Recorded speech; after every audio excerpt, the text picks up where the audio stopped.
राज्य रे पढ़ुथुबा स्कूल छात्र छात्री आसिला बहुत बड़ अपडेट। राज्य रे हेबाकु जाउची स्कूल समय रे बड़ परिवर्तन ए नहीं आसीची किछि नुआ सूचना।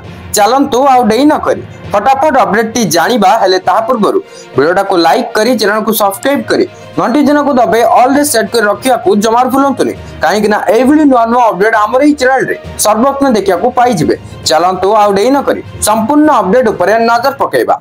एप्रिल 2 रु सकाळुआ स्कूल राज्य रे ग्रीष्म प्रभाव को दृष्टि रखी एपरि निष्पत्ति नैछंती राज्य सरकार। सकाळुआ स्कूल करिबा पई सरकार के पक्षरु राज्यर समस्त स्कूल गुडी को निर्देश जारी करा जायछि।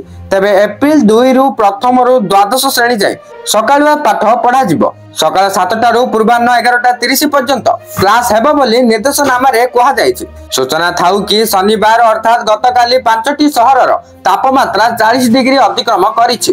गतकाली सबुठु उत्तप्त सहर पालटिथिला मालकानगिरी। एठारे तापमात्रा 41 डिग्री रेकर्ड करा जायछि।